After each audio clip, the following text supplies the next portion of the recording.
Naqueles dias, ao anoitecer, o primeiro da semana, estando fechada por medo dos judeus as portas do lugar onde os discípulos se encontravam, Jesus entrou e, pondo-se no meio deles, disse: "A paz esteja convosco." Depois dessas palavras, mostrou-lhes as mãos e mostrou-lhes o lado. Então os discípulos se alegraram por ver o Senhor. Novamente Jesus disse: "A paz esteja convosco. Assim como o Pai me enviou, eu também vos envio." E depois de ter dito isso, soprou sobre eles e disse: "Recebeis o Espírito Santo. A quem perdoardes os pecados, eles lhes serão perdoados. E a quem não perdoardes, eles lhes serão retidos." Palavra da salvação. Glória a vós, Senhor. E que as palavras do Santo Evangelho perdoem os nossos pecados. Amém. Vamos dar uma salva de palmas à palavra do Senhor.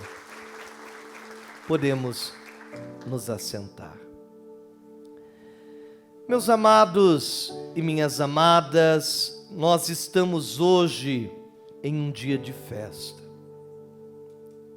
Estão aqui 22 jovens, crianças, adultos, que vão receber o batismo, a Eucaristia e o Crisma, os sacramentos da iniciação cristã. E a liturgia que nós utilizamos hoje é a liturgia do Espírito Santo, a do dia de Pentecostes. Jesus Cristo havia sido traído, havia sido entregue às mãos dos judeus e havia derramado o seu sangue no madeiro da cruz. Foram dias difíceis para todos os que acreditavam, porque eles tinham colocado em Jesus toda a confiança. Eram pescadores, cobradores de impostos, prostitutas, pessoas boas, pessoas ruins, pessoas que estavam muitas vezes desencaminhadas na vida, mas quando eles ouviram a voz de Jesus, eles encontraram um sentido para a vida deles. Todos eles, de alguma maneira, entenderam que em Jesus eles tinham um sentido. Todos eles entenderam que em Jesus eles tinham agora uma esperança. Jesus, na vida deles, era tudo o que eles tinham. Jesus, naquele momento, era tudo o que eles confiavam, porque eles deixaram casas, deixaram trabalho, deixaram casamentos, deixaram vidas para seguir Jesus. Nem todos tiveram a coragem de ir até a cruz. Nem todos tiveram a coragem de enfrentar aquele momento difícil, mas todos sofreram aquele momento. E quando nós vemos o Evangelho, nós vemos que Jesus entra naquele lugar, Jesus entra no cenáculo e eles estão chorando, porque eles estão se sentindo sozinhos. E Jesus diz uma frase, ele fala assim: "A paz esteja com vocês." A paz. Não existe nada na vida que seja mais importante do que ter paz.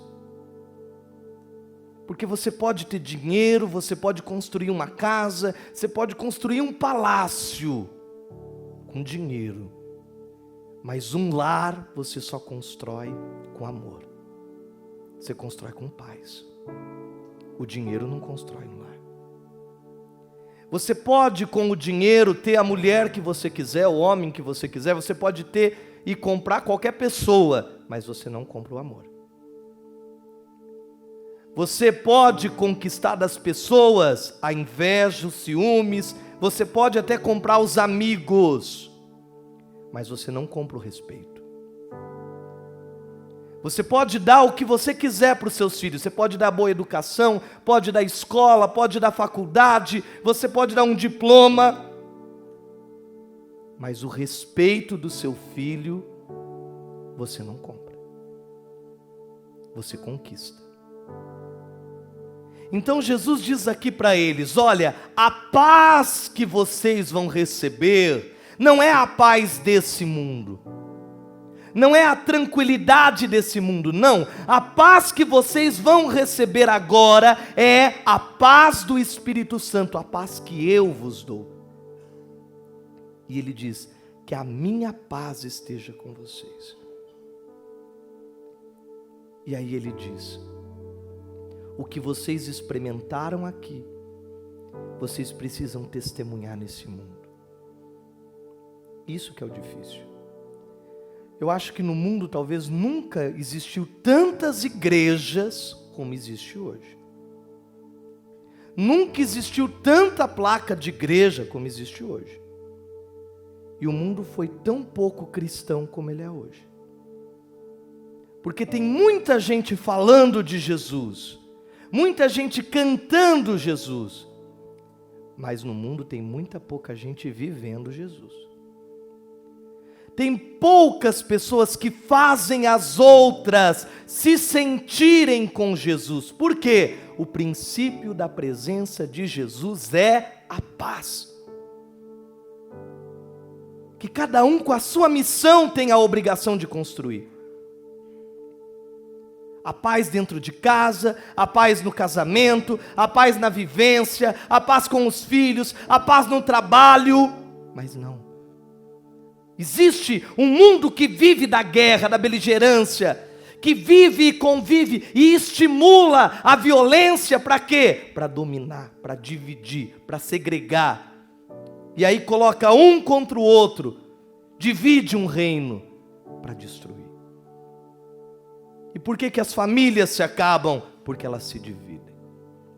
Não existe um objetivo comum, sequer existe fé. Veja, no Brasil inventaram até uma coisa chamada catequese, para ver se as crianças aprendiam a rezar. Por quê? Porque os pais sequer conseguiam ensinar o filho a rezar o que de mais elementar existe, que é o Pai Nosso e a Ave Maria. Quantos adultos que sequer sabem fazer o sinal da cruz? Não sabe, por quê? Porque a gente acostumou a dizer que crê, mas nós não aprendemos a expressar o que cremos.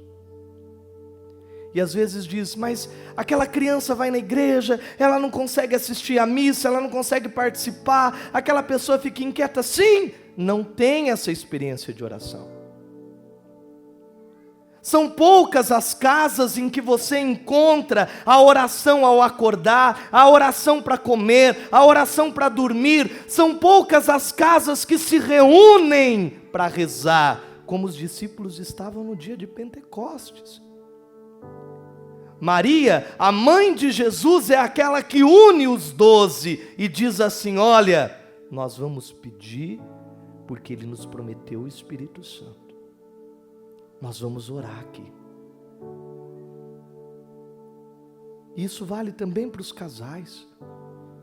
Porque as pessoas, quando pensam em relacionamento, pensam em tudo. Esquece de Deus. De orar junto. De ter um propósito junto. E por que se separam? Porque o marido começa a correr atrás de uma coisa, a mulher começa a correr atrás de outra, e os dois vivem em um mundo totalmente paralelo. Não existe comunhão de vida.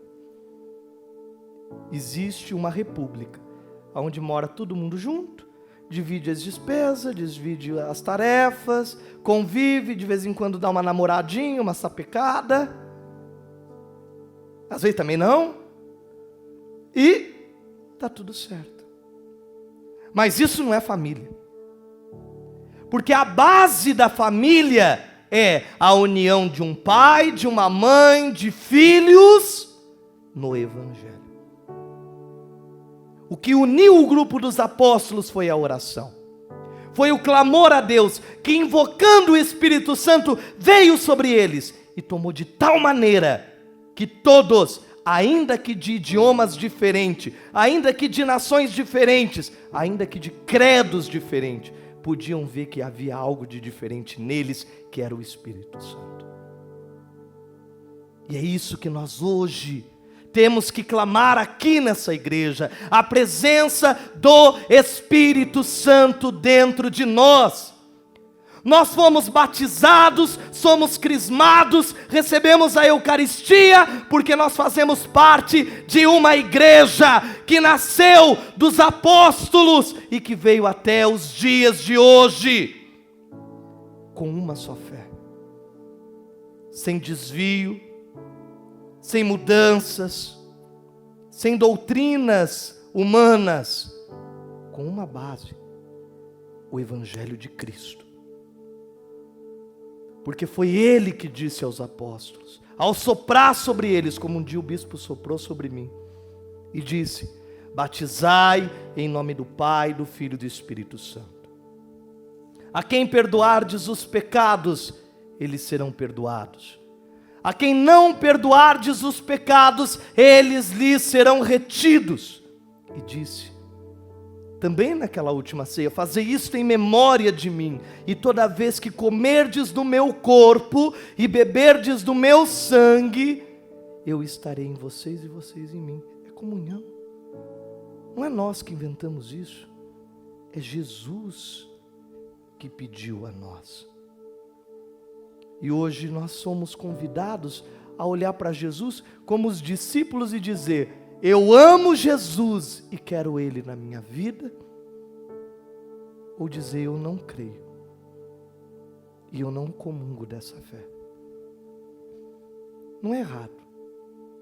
Eu respeito mais uma pessoa que diz: padre, eu não creio em nada, e não creio, do que alguém que diz que crê e dá as costas para o altar, porque diz que não precisa dos sacramentos, não precisa da fé, não precisa de nada. Porque os dois são descrentes, os dois são ateus, os dois estão distantes da fé. Nós aqui não brincamos, nós aqui não estamos fazendo um teatro, nós aqui não estamos fazendo uma memória de algo que aconteceu há 2000 anos. Nós estamos aqui reunidos para celebrar o que Cristo celebrou há 2000 anos, como Ele celebrou, mediante a fé. E nós continuamos crendo que Ele está no meio de nós, e nós continuamos crendo que Ele cura, que Ele salva, que Ele liberta, continuando crendo que Ele perdoa os nossos pecados, continuando crendo que essa vida não é a única vida, que após essa vida nós vamos ter a vida eterna, aonde Cristo nos receberá em seu reino para a vida que não tem fim. Hoje, diante do Senhor, coloca a mão sobre o seu peito, feche os seus olhos e faça a sua comunhão com Deus. Hoje, nessa noite, diga a Jesus o quanto você se arrepende dos teus pecados, dos teus erros. Hoje, você que talvez há tanto tempo está distante da fé, você que há tantos anos talvez não retornava ao altar, não comungava da Eucaristia, você que talvez como um filho pródigo foi por esse mundo, andou esse mundo, viveu esse mundo, e hoje está aqui voltando para receber esse abraço do Senhor.